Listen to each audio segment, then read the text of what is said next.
Hi students, welcome to the official Aryan YouTube channel. Myself, Professor Anurag Gupta, we are back with the tips and tricks for MST CT and board exams.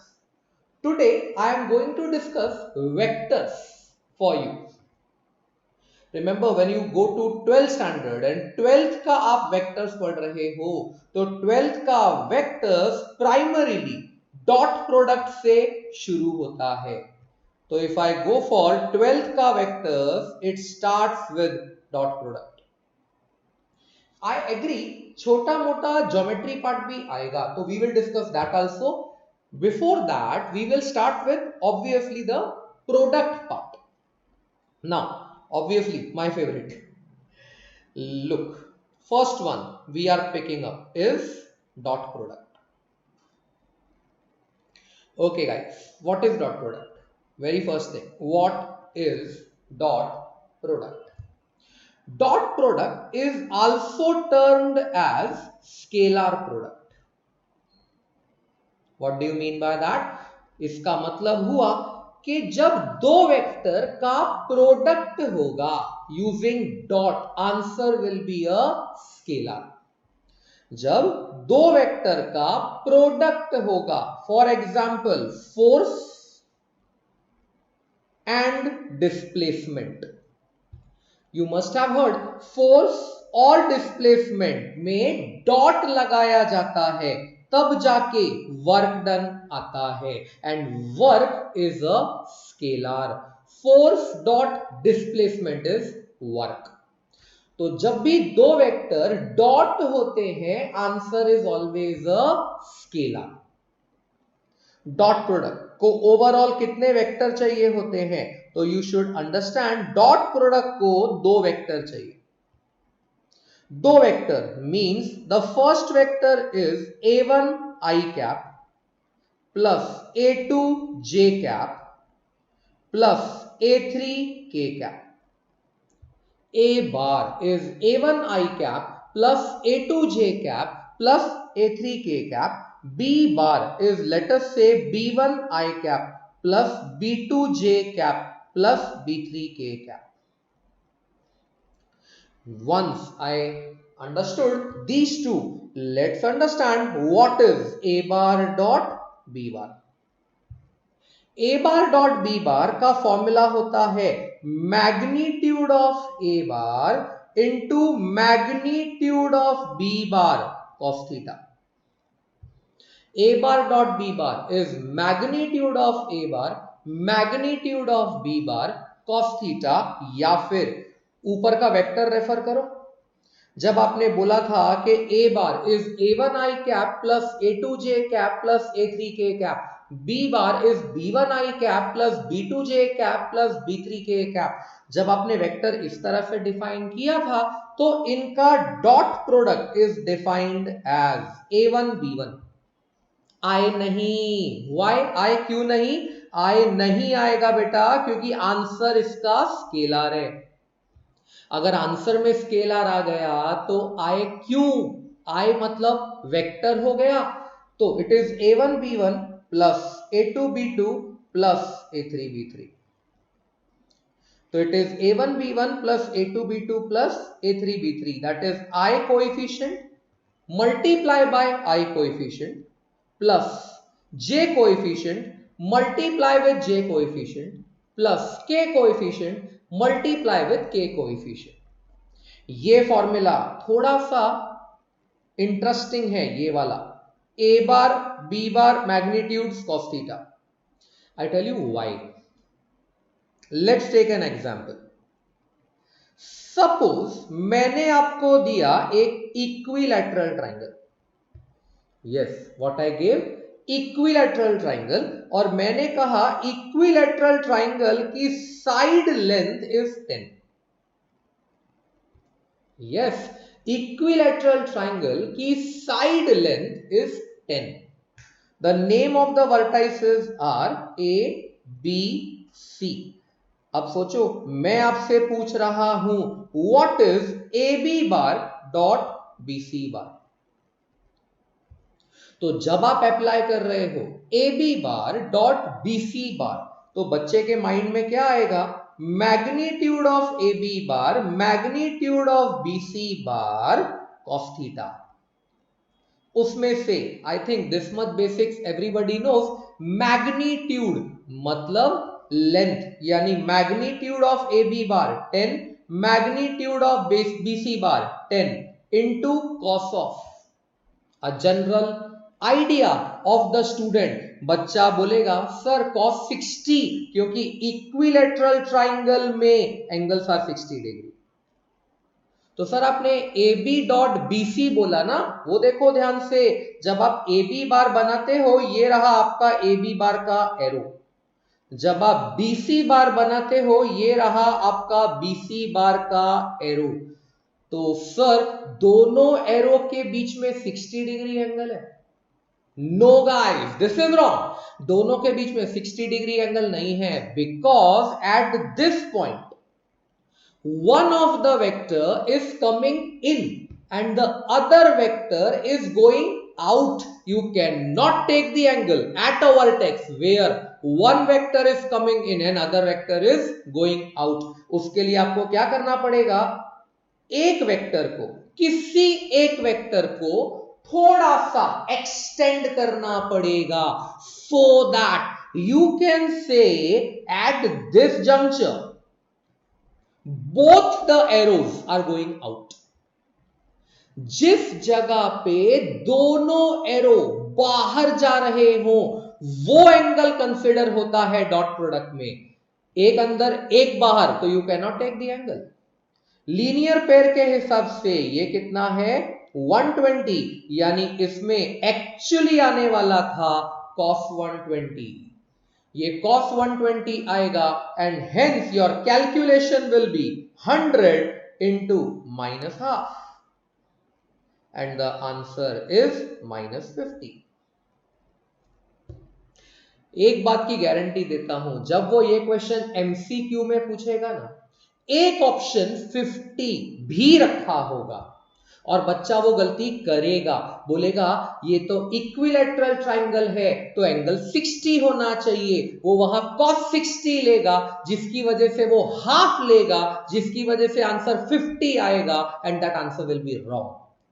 You have to take the angle at a spot where both the vectors are going out or both the vectors are entering in, then only the angle is valid. Okay, the next concept is your a bar dot b bar is always same as b bar dot a bar. Yes, your a bar dot b bar is always same as b bar dot a bar. कई reasons है, mathematical reason is dot product जो है वो cos use करता है। अब scenario ऐसे है कि जब ए बार डॉट बी बार होता है तो हम एंगल कंसीडर करेंगे थीटा, तो जब बी बार डॉट ए बार होता है तब हम एंगल कंसीडर करेंगे माइनस थीटा, बिकॉज उसका प्रेफरेंस चेंज हो गया, पहले था ए टू बी अब हो गया बी टू ए। कॉस को क्या फर्क पड़ता है, cos of minus theta is cos theta. और दूसरी तरफ आप ये सोचो कि डॉट प्रोडक्ट का आंसर स्केलर होता है, उसे डायरेक्शन से कोई मतलब नहीं है, तो A bar dot B bar obviously same as B bar dot A bar. अगर कोई वेक्टर खुद से डॉट होता है, एक vector gets dot product with himself, then the answer is magnitude of that vector का square. a bar dot a bar is magnitude of a bar का square. ये जो फॉर्मूला है ना, इसके बेसिस पे बिलीव मी शॉर्टकट्स भी बनते हैं। फॉर एग्जाम्पल द पहला shortcut is on that basis, अगर किसी क्वेश्चन में लिखा हो कि A bar and B bar are unit vectors, yes, question में क्या लिखा है, if A bar and B bar are unit vectors, अगर वो यूनिट वेक्टर्स हैं तो मैं एश्योर करता हूं friends magnitude of a bar plus b bar. If a bar and b bar are unit vectors, magnitude of a bar plus b bar का formula होता है 2 cos थीटा बाय 2. यस, इसका formula होता है 2 cos theta by 2, where theta is the angle between a bar and b bar. Same way, अगर a bar and b bar are unit vectors, then magnitude of a bar minus b bar formula होता है 2 sin theta by 2. तो magnitude of a bar plus b bar is 2 cos theta by 2 and magnitude of a bar minus b bar is 2 sin theta by 2. अगर अब ये अलग है, मतलब मेरा हेडिंग चेंज होगा. अब a bar and b bar unit vectors, जरूरत नहीं है, नॉट नीडेड. अब अगला बोलता है कि अगर किसी क्वेश्चन में दिया है a bar plus b bar plus c bar is equal to 0. If a bar plus b bar plus c bar is equal to 0, then एक बहुत स्टैंडर्ड फॉर्मूला है, that is, let me elaborate it proper.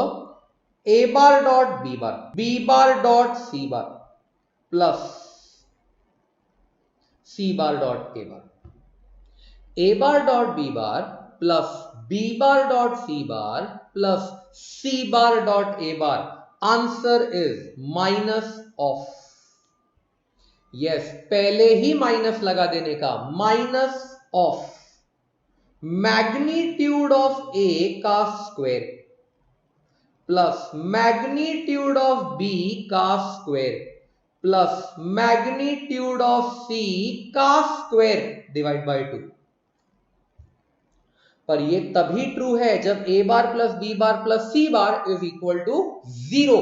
If a bar plus b bar plus c bar is equal to 0, then a bar dot b bar plus b bar dot c bar plus c bar dot a bar is always equal to minus of magnitude of a का square plus magnitude of b का square plus magnitude of c का square whole divide by 2. तो बेटा ऐसे बहुत सारे फॉर्मूले आते हैं इसकी मदद से. However, आपको फॉर्मूला कैसे आया, क्या आया, वो ज्यादा इंपॉर्टेंट होना चाहिए. किसकी मदद से आया इज नॉट इंटरेस्टेड, हम लोग उसमें कोई इंटरेस्ट नहीं लेते. Then you can say there another level. अब ये चीज जस्ट याद रखने वाली है कि अगर कोई क्वेश्चन बोले magnitude of a bar plus b bar the whole square plus magnitude of a bar minus b bar the whole square, तो बेटा इसका डायरेक्ट आंसर लिख के आना ट्वाइस मैग्नीट्यूड ऑफ a का square plus twice magnitude of b का square. Magnitude of a bar plus b bar का square plus magnitude of a bar minus b bar का स्क्वायर, डायरेक्ट आंसर होता है twice magnitude a का square plus twice magnitude b का square. और अगर मैं बोलूं मैग्नीट्यूड a प्लस b का square plus magnitude a minus b का स्क्वायर, अब मैं यहां माइनस करना चाहता हूं, not plus guys. Magnitude of a bar plus b bar का square minus magnitude of a bar minus b bar का स्क्वायर, डायरेक्ट याद रखो 4 a bar dot b bar. It's always equal to 4 a bar dot b bar. You can से a few shortcuts और direct methods. अगर आप याद रख सको तो बहुत अच्छी बात है. यू कैन से this is shortcut number 1, this is shortcut number 2 and this is shortcut number 3. वैसे तो very simple rules are there. Okay, so you understood till now how to calculate a bar dot b bar. A formula says magnitude a bar magnitude b bar cos theta. How to calculate theta is very interesting given over here. Then the system says what happens if A bar is perpendicular to B bar. If A bar is perpendicular to B bar, तो बेटा याद रखने वाली बात है, then A bar dot B bar is equal to 0. If A bar is perpendicular to B bar, A bar dot B bar is equal to 0. 3 shortcuts for you, and then let's move further. There is some formula called projection of a vector on another vector. Let us say projection of A bar on the vector B bar. So I have projection of vector A bar on the vector B bar. Formula क्या होता है? इन ही दोनों का dot product, मतलब A bar dot B bar divide by on कौन था? B bar, उसका magnitude. That is called projection of a vector A bar on B bar. दोनों का करना है डॉट डिवाइड बाय ऑन वाले वेक्टर का मैग्नीट्यूड. सर ये प्रोजेक्शन होता क्या है? देखो, अगर वो बोले projection of a vector A bar on B bar, इसको ऐसे पढ़ो, shadow of A bar on B bar. मतलब ये समझो कि ये एक वेक्टर है मेरा बी बार और ये एक वेक्टर है मेरा ए बार. मुझे ए बार की शैडो चाहिए ऑन बी बार. तो अगर मुझे ए बार की शैडो चाहिए ऑन बी बार, ये क्या करेगा? ए बार से बी बार पे परपेंडिकुलर गिराएगा और ये जो लेंथ आएगी सिर्फ फुट तक, इसको बोलते हैं प्रोजेक्शन. जब आप लेंथ की बात करते हो ना, इसको कहा जाता है प्रोजेक्शन. और मैंने एक सिंपल लैंग्वेज में आपको बताया शैडो. तो it is shadow of A bar on B bar. बेटा ये जो प्रोजेक्शन होता है ना, इसी से कंसेप्ट निकल के आता है कंपोनेंट. तो वो पूछ सकता है component of a vector A bar on B bar. वो पूछ सकता है component of a vector A bar on B bar. तो बेटा कंपोनेंट के लिए क्या करना चाहिए? कंपोनेंट के लिए ये जो तुम्हारा प्रोजेक्शन का फॉर्मूला आया ना, A bar dot B bar upon magnitude of B bar, इसमें मल्टीप्लाई करो बी बार की डायरेक्शन. किसकी? बी बार की. यानी सोचो ये ऑन वाला वेक्टर कितना इंपॉर्टेंट है. यहां ऑन वाले वेक्टर का ही मैग्नीट्यूड डिवाइड होता है और यहां ऑन वाले ही वेक्टर की डायरेक्शन मल्टीप्लाई भी हो रही है. यानी अलग से ये मल्टीप्लाई किया, ये जो किया ना, अब इस पूरे आंसर को बोलेंगे component of A bar along B bar. Component किधर आया पता है? इसी पे एरो दिख, तो एरो बन गया तुम्हारा कंपोनेंट. इंटरेस्टिंग है बेटा. Just need to know everything. सब कुछ आना चाहिए. ऐसे ही एक कंपोनेंट होता है which is perpendicular to B bar. तो वो पूछेगा what is component of a vector A bar which is perpendicular to B bar. Yes, which is perpendicular to B bar. बेटा बहुत सिंपल है. आपको करना क्या है? जिस वेक्टर का कंपोनेंट निकाल रहे हो ए बार, वो लो, माइनस अभी अभी जो तुमने कंपोनेंट निकाला था ऑन बी बार, उसे माइनस करो. तो ये कहलाता है A bar minus A bar dot B bar upon magnitude of B bar का स्क्वेर इंटू बी बार। अरे बेटा यही लिखा है, वो जो ऑन था ना उसमें ही उसने दोनों के मैग्नीट्यूड को एक्चुअली मल्टीप्लाई किया है और उसने बोला है A bar dot B bar upon magnitude of B bar का स्क्वायर इनटू बी बार। तो you can see the logics are simple guys, इतना डिफिकल्ट नहीं है। मैं जिस परपेंडिकुलर कंपोनेंट की बात कर रहा हूं ना, इट इज एक्चुअली दिस। तो ये जो एरो था इसको बोलते हैं एलोंग कंपोनेंट, और ये जो है इसको कहते हैं perpendicular component. And along component plus perpendicular component is equal to the vector A bar. अच्छा, वेक्टर्स में जो सेकेंड टाइप ऑफ प्रोडक्ट होता है दैट्स कॉल्ड क्रॉस प्रोडक्ट। ये जो क्रॉस प्रोडक्ट होता है इसको फिजिक्स अपनी लैंग्वेज में वेक्टर प्रोडक्ट भी बोलती है। It's called vector product. वापस, वेक्टर प्रोडक्ट के लिए भी आपको कितने वेक्टर चाहिए? दो। Let us say you have a A bar, let us say you have a B bar. A bar is equal to, very similar notifications, A1 I cap plus A2 J cap plus A3 K cap. B bar is equal to B1 I cap plus B2 J cap plus B3 K cap. Same है, हमने जो dot में दो vector assume किए थे वैसे ही assumption हम cross में कर रहे हैं। A bar is A one I cap plus A two J cap plus ए3 K cap, B bar is B one I cap plus B two की जे कैप प्लस बी3 के कैप। अगर ये दोनों हैं आपके पास तो इसका क्रॉस प्रोडक्ट क्या होता है?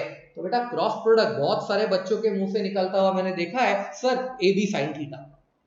डॉट प्रोडक्ट होता है ए बी कॉस थीटा, तो सर ये क्रॉस प्रोडक्ट होगा ए बी साइन थीटा। ऐसा नहीं है। इनफैक्ट यहां पे क्या होता है, ये जो आपका ए बार क्रॉस बी बार है वो आता है एक डिटर्मिनेंट, और डिटर्मिनेंट में आएगा आई कैप, जे कैप, के कैप।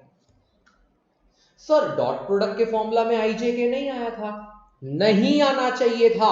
डॉट प्रोडक्ट का आंसर एक स्केलार होता है और क्रॉस प्रोडक्ट का आंसर एक वेक्टर होता है, और आईजेके की जरूरत किसको पड़ती है? वेक्टर को। तो you will say A bar cross B bar is determinant IJK. फिर ये जो तुमने पहला वेक्टर लिखा है ना ए बार, इसके कोएफिशिएंट्स म्हणजे A1, A2, A3। फिर ये जो दूसरा वेक्टर लिखा है अब उसके कोएफिशिएंट्स B1, B2, B3। तो मेरा A बार क्रॉस B बार होता है डिटर्मिनेंट IJ के A1, A2, A3, B1, B2, B3। ये आंसर देता है cross product, not A B sine theta. तो सर वो ए बी साइन थीटा क्या था? वो था क्रॉस प्रोडक्ट का magnitude.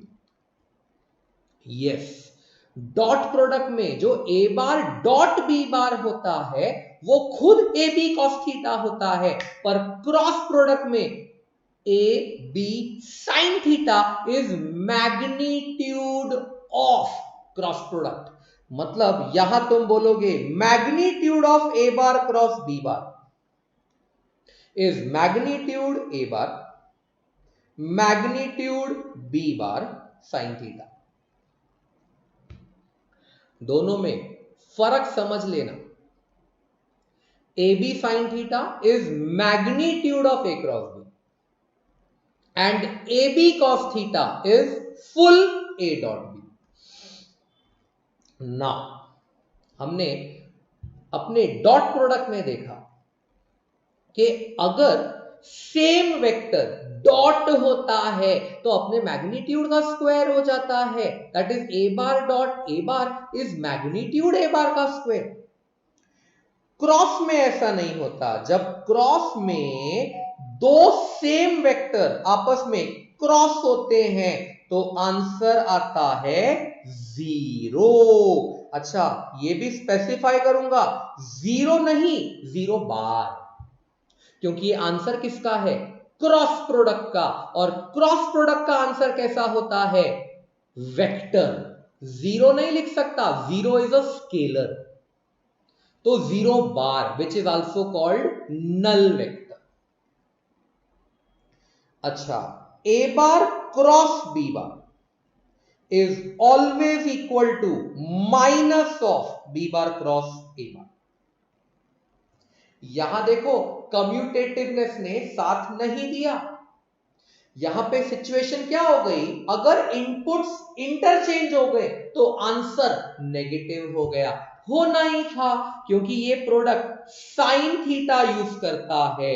And what is sine of minus theta, minus sine theta, and there is something called right hand thumb rule। सोचो, इधर a बार है, इधर a बार है, इधर b बार है, अगर मैं a बार क्रॉस b बार करता हूं the thumb is up, this is a cross b, और अगर मैं b बार क्रॉस a बार करता हूं, ये देखो मेरी 4 फिंगर b के पास फोल्ड करके a के पास गई, thumb is down, this is b cross a cross b, तो 4 fingers on A folded to B, thumb is up, this is A cross B। And if I am doing B cross A, my 4 fingers is on B, folded, gone to A, thumb is down, this is B cross A। तो arrow opposite है ना, अगर arrow opposite है मतलब direction change तो हुई है, और ये वेक्टर प्रोडक्ट है, नेगेटिविटी बीच में लाएगा। देन इन वेक्टर्स अगर हम बोले कि two vectors are parallel to each other, या फिर ऐसे बोल सकते हो if a bar and b bar are collinear। Boss, if a bar is parallel to b bar तब क्रॉस प्रोडक्ट 0 होता है, इनफैक्ट 0 बार, 0 नहीं हो सकता, 0 is a scalar, 0 bar is a vector, अगर क्रॉस प्रोडक्ट है तो आंसर वेक्टर आएगा, सो a cross b is 0 bar. But एक और लॉजिक है, अगर दो वेक्टर आपस में पैरेलल हैं या कोलिनियर हैं तो एक रूल और स्टैंड होता है, one of the vector is scalar multiple of other vector. एक रूल और स्टैंड होता है, coefficients will be in proportion a1 upon b1 will be equal to a2 upon b2 will be equal to a3 upon b3। तो अगर a bar is parallel to b bar, 3 rule prevail करते हैं। पहला, उनका cross product 0 होगा, दूसरा, एक vector दूसरे का स्केलर मल्टीपल होगा, तीसरा, उनके जो कोएफिशिएंट्स होंगे they will be in proportion, अगर ये पैरेलल हुआ तो। अच्छा, ये जो क्रॉस प्रोडक्ट होता है ये बहुत काम आता है टू फाइंड आउट एरिया। तो here I am trying to calculate area of triangle ABC. think what I am find area of triangle ABC. Formula बोलता है हाफ मैग्नीट्यूड ऑफ। अब बहुत संभलना, बहुत सारे बच्चे वेग आंसर देने चले जाते हैं, डोंट गिव वेग आंसर।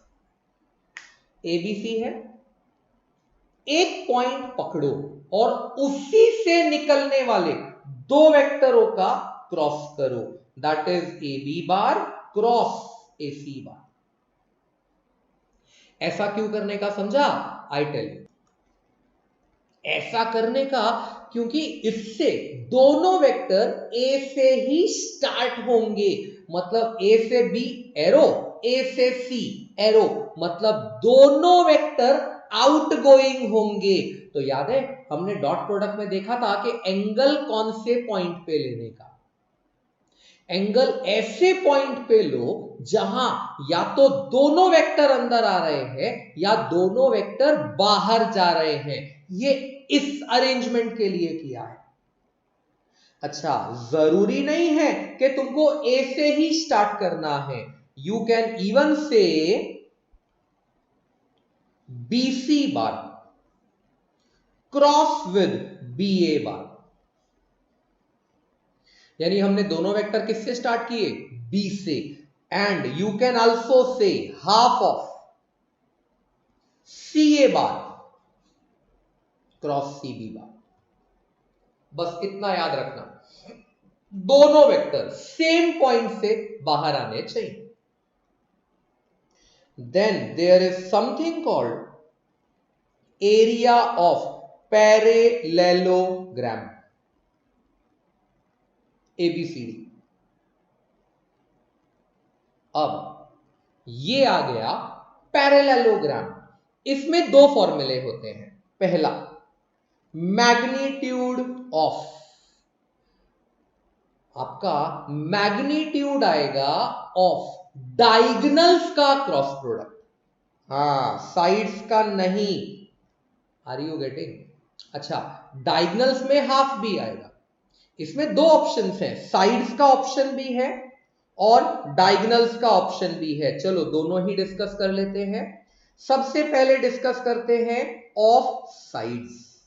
अगर साइड्स की बात करोगे तो it will B magnitude of AB bar cross. बेटा साइड की बात कर रहे हो, कभी डायग्राम बना के देखना। AC इसकी साइड नहीं होगी, डायगोनल होगा। मुझे साइड चाहिए तो AB के साथ आएगा AD। Imagine the diagram, you will understand. The diagram is sort of like this. तो अगर यहां नेमिंग करने जाओगे ABCD, ध्यान से देखो, AB साइड है, AD साइड है, लेकिन AC डायगोनल है। फर्क है, AB is a side, AD is a side, but AC is a diagonal. हम साइड क्रॉस साइड कर सकते हैं, डायगोनल क्रॉस डायगोनल कर सकते हैं, साइड क्रॉस डायगोनल कभी नहीं करना इन अ पैरेललोग्राम। अच्छा, अगर आपको डायगोनल ही यूज करना है तो आप हाफ यूज कर सकते हो, यू कैन यूज हाफ। तो आएगा हाफ मैग्नीट्यूड ऑफ डायगोनल्स का क्रॉस AC बार क्रॉस BD बार। अगर हाफ यूज करना है तो ये आएगा half magnitude of AC bar cross BD बार। अच्छा, यही क्रॉस प्रोडक्ट आपको एरिया ऑफ एनी क्वाड्रिलैटरल भी देने को तैयार है। मतलब नॉट नेसेसरी पैरेललोग्राम या triangle, he can also give you of any quadrilateral. ये डायगोनल वाला formula, half magnitude of AC bar cross BD बार। ये जो डायगोनल वाला फॉर्मूला है ये काइट, रोम्बस, ट्रेपेजियम सब में अलाउड है। हाँ, वो जो साइड वाला फॉर्मूला है AB क्रॉस AD, वो सिर्फ और सिर्फ किस में अलाउड है, पैरेललोग्राम में। Don't use it anywhere else. I hope the things are understandable. अच्छा, एक हमने किया डॉट, एक हमने किया क्रॉस। चलो दोनों को कंबाइन करते हैं। दोनों को कंबाइन किया तो एक बहुत इंटरेस्टिंग रूल आता है, लैग्रांजेस आइडेंटिटी इन वेक्टर्स। बेटा ये लैग्रांजेस मैथ्स में और भी कई जगहों पर है, तो हम ऐसे याद रखेंगे, this is Lagrange's identity in vectors. इसकी आइडेंटिटी बोलती है वेक्टर्स में magnitude of A bar cross B bar का square. Magnitude of A bar cross B bar का square is always equal to magnitude A का स्क्वायर मैग्नीट्यूड बी का square minus A bar dot B bar का square. Direct formula है magnitude of A bar cross B bar का square is equal to magnitude A का square magnitude B का square minus A bar dot B bar का square. जब हम vector का square मारते हैं ना तो हम ये मैग्नीट्यूड सिंबल ना लिख के नॉर्मल ब्रैकेट लिखे तो भी चलता है, यानी ऐसे भी ये राइट है। A bar cross B bar का स्क्वायर इज ए बार का स्क्वायर बी बार का square minus A bar dot B bar का स्क्वायर। ये भी करेक्ट है, ये बहुत काम आएगा आप लोग को। इसको कई लोग ऐसे भी रिप्रेजेंट करते हैं कि what is A bar cross B bar का square plus A bar dot B bar का स्क्वायर। तो उनको बोलना पड़ता है भाई सेम ही फॉर्मूला है, just what you do is this is A का स्क्वायर बी का स्क्वायर वेक्टोरिकली। हाँ, vectorically. So this is Lagrange's identity. Useful guys, very useful. तीसरा टाइप का प्रोडक्ट होता है आपके सिलेबस में बॉक्स प्रोडक्ट। बेटा बॉक्स प्रोडक्ट के लिए आपको कितने वेक्टर चाहिए? I will suggest 3, A bar B bar C bar. Box product को एसटीपी भी बोलते हैं। We also call it as scalar triple product. Box product is also called as scalar triple product. अगर मैं assume करूं कि your A bar is A1 I cap plus B1 J cap J cap, in fact मैं यहां B introduce नहीं करता, A से ही काम चलाऊंगा। A1 I cap plus A2 J cap plus A3 K cap. B bar is B1 I cap plus B2 J cap plus B3 K cap and C bar is C1 I cap plus C2 J cap plus C3 K cap. अगर ये 3 मेरे vectors हैं, इनका box product मतलब ऐसे एक square bracket में तीनों वेक्टर्स को लिख देना, बॉक्स ऑफ एबीसी। अच्छा, आंसर क्या होता है? तो वापस बाहर भी एबीसी लिख दो, ब्रैकेट मत मारो। एक गैप में क्रॉस दिखाओ, एक गैप में डॉट दिखाओ, और जिसमें क्रॉस दिखाया ना उसे ब्रैकेट दिखा दो, खत्म। इसी को बोलते हैं बॉक्स प्रोडक्ट। सर अगर मैंने क्रॉस और डॉट इंटरचेंज किए तो मतलब A bar B bar C bar, cross यहां मारा, डॉट यहां मारा और यहां ब्रैकेट दिया सर, तो कोई फर्क नहीं पड़ता, आंसर विल रिमेन सेम। तो ये होता है तुम्हारा बॉक्स प्रोडक्ट। कैलकुलेशन के लिए आपको डॉट और क्रॉस करने की जरूरत नहीं है, determinant helps you a lot. Determinant कहता है पहला वेक्टर पहले रो में बिठाओ, that is A1 A2 A3। दूसरा वेक्टर दूसरे रो में बिठाओ, B बार को दूसरे रो में बिठाओ, B1 B2 B3। और तीसरे वेक्टर को तीसरे रो में बिठाओ, C1 C2 C3। ये होता है इसका answer. But I tell you something logical, actually ये इसका आंसर नहीं। इसका आंसर क्या है तो ध्यान से समझेंगे। आपने पहले रो में क्या दिया, पहले कॉलम में क्या दिया, A1 B1 C1, ये किसके कोएफिशिएंट्स थे, I के।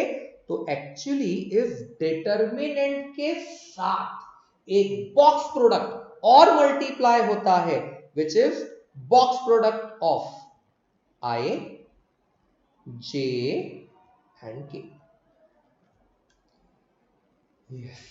इस डिटर्मिनेंट के साथ ये भी है, but the only consideration is कि इस डिटर्मिनेंट को हम बोल सकते हैं 1। यस, ये 0, ये 1 होता है, इट इज 1। सिंस ये डिटर्मिनेंट 1 होता है, हम कहते हैं इस बॉक्स प्रोडक्ट का answer is A1 A2 A3, B1 B2 B3, C1 C2 C3, और हम साइड में कोई बॉक्स लिखते ही नहीं।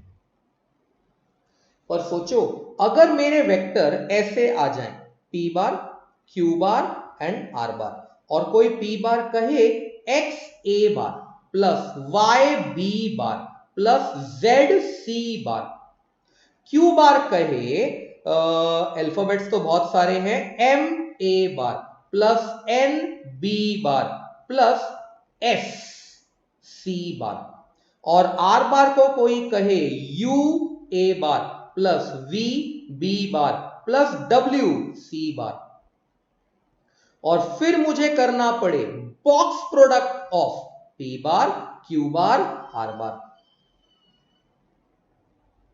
तो मेजॉरिटी ऑफ द स्टूडेंट सोचेंगे कि सर डिटर्मिनेंट अलाउड है या नहीं अलाउड है।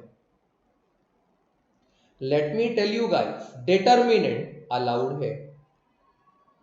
अब आपको करना क्या है, ये जो P बार लिखा पहला, इसके कोएफिशिएंट्स लिख दो X Y Z। ये जो आपने दूसरा Q बार लिखा, अब इसके कोएफिशिएंट्स लिख दो M N S, और R बार के कोएफिशिएंट्स लिख दो U V W। Determinant allowed है, पर इसके साथ एक बॉक्स प्रोडक्ट भी मल्टीप्लाई होगा। इसमें कौन आएगा, तो हम देखेंगे XMU किसके कोएफिशिएंट्स है, तो ये जो XMU है वो A के कोएफिशिएंट्स है, तो यहां पहला वेक्टर आएगा A बार। फिर हम देखेंगे YN और, आर यू गेटिंग, हम देखेंगे YN और V, ये किसके कोएफिशिएंट है, तो वो बोलेगा B बार के, तो इसमें दूसरा वेक्टर आएगा B बार, और ऑब्वियस है तीसरा वेक्टर आएगा C बार। तो बॉक्स प्रोडक्ट में डिटर्मिनेंट तो आता है, साथ में और एक बॉक्स आता है। अब यहां वो बॉक्स था IJK का, इसीलिए 1, यहां वो बॉक्स है ABC का, no guarantee whether it will be 1 और not. Then guys, dot product में देखा, if two vectors are perpendicular, dot product is 0। Cross में देखा, if two vectors are parallel, cross is 0। ये कहता है if three vectors are coplanar, if A bar B bar C bar are coplanar. समझो guys, अगर वो coplanar हैं तो box product is 0। Box product of A bar B bar C bar is equal to 0। तो दो vector आपस में perpendicular है, डॉट 0। दो वेक्टर आपस में पैरेलल है, क्रॉस 0। तीन वेक्टर आपस में कोप्लेनर है, बॉक्स 0। अच्छा, ऐसा भी हो सकता है कि चार वेक्टर आपस में कोप्लेनर है, if A bar B bar C bar are coplanar.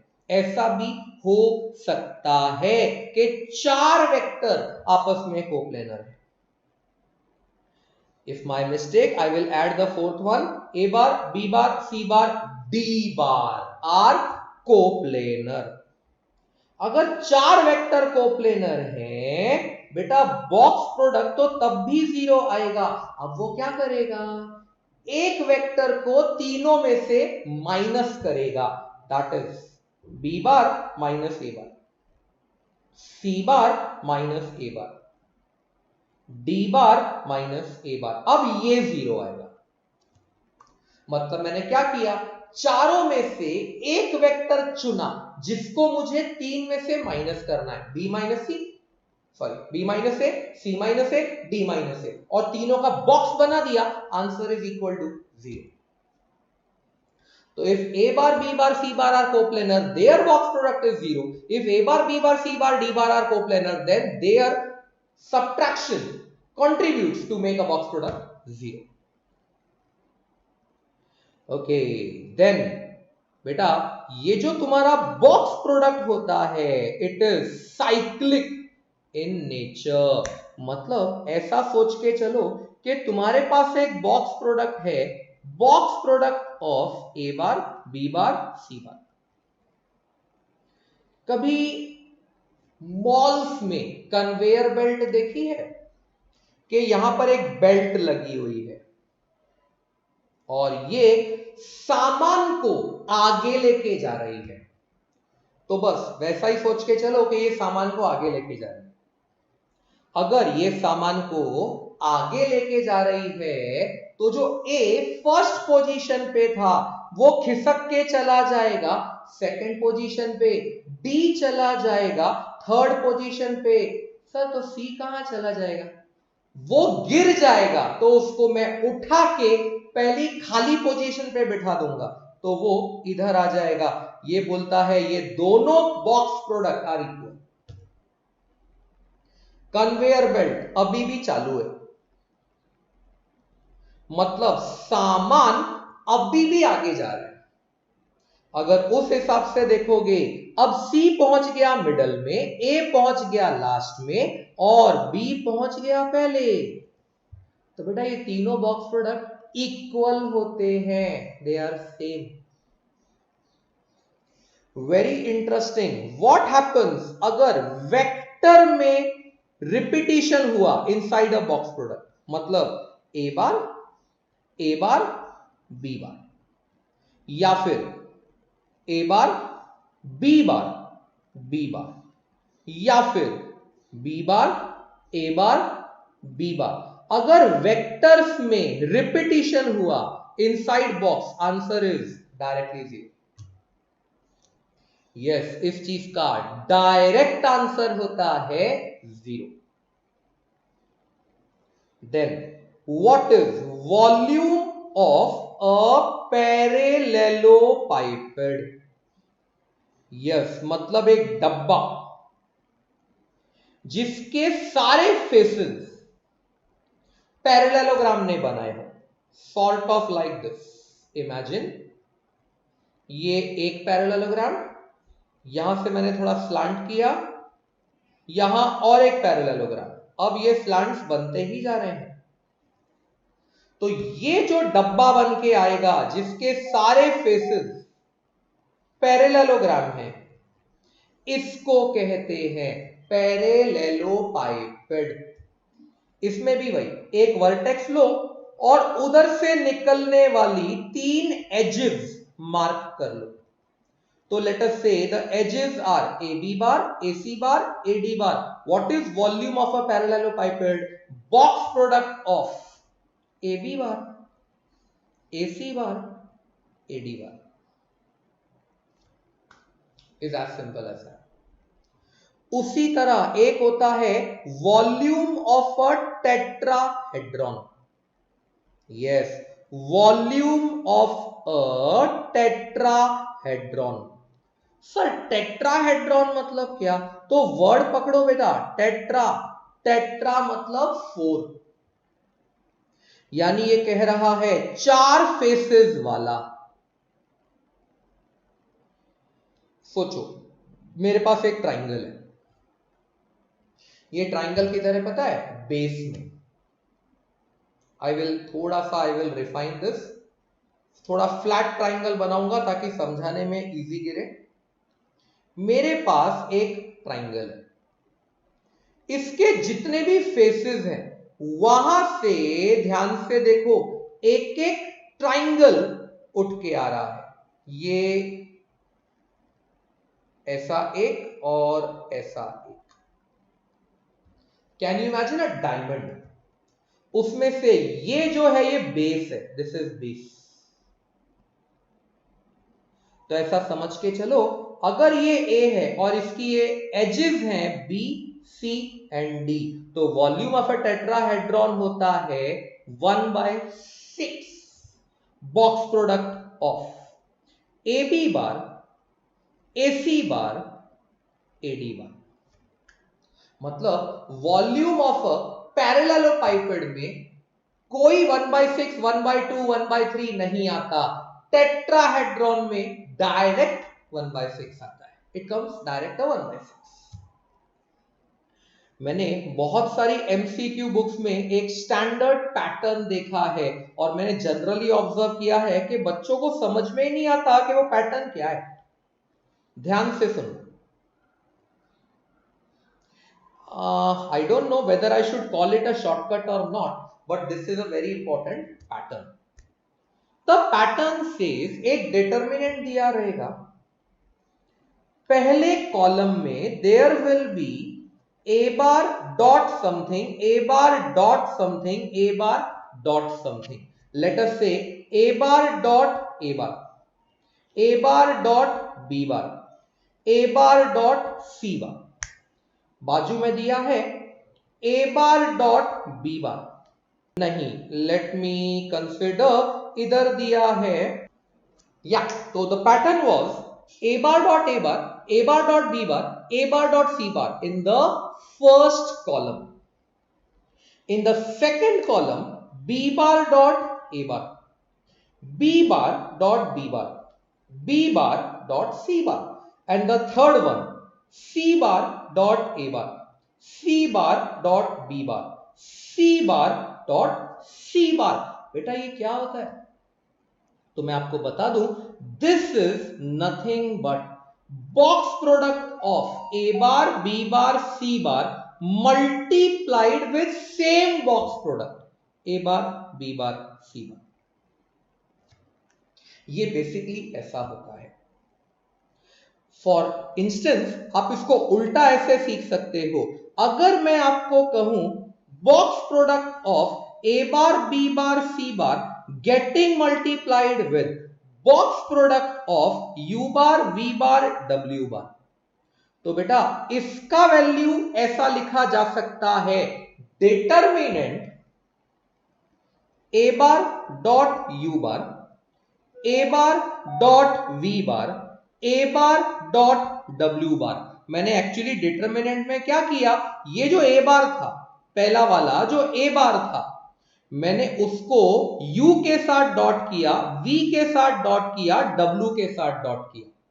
जब मैं सेकेंड रो में आया तो मैंने बी बार को इन तीनों के साथ डॉट किया, B bar dot U bar, B bar dot V bar, B bar dot W bar, और तीसरे में आया C bar dot U bar, C bar dot V bar, C bar dot W bar.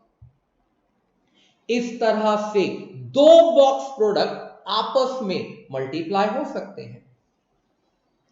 तो ये box product का काफी interesting type का shortcut है जो बहुत सारे क्वेश्चनों में कभी कभी पूछा जाता है और बच्चे कंफ्यूज होते हैं कि यार वो दे क्या रहा है, व्हाट ही इज गिविंग।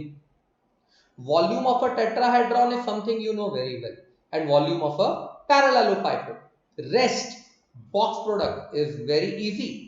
तो guys, this was the all in all a summary of vectors, all the three products, dot product, cross product and box product. I hope you must have enjoyed the lecture and must have revised ample of concepts of vectors. I hope मैंने शायद, अगर ये कुछ 1 घंटे का आपका session रहा होगा तो 15 मिनट तो ऐसे होंगे जो आपके लिए completely new थे, possibly. Goodbye for now and Please do not forget to like, share and subscribe Aryan YouTube channel. Bye bye from Professor Anurag Gupta as of now. Bye guys.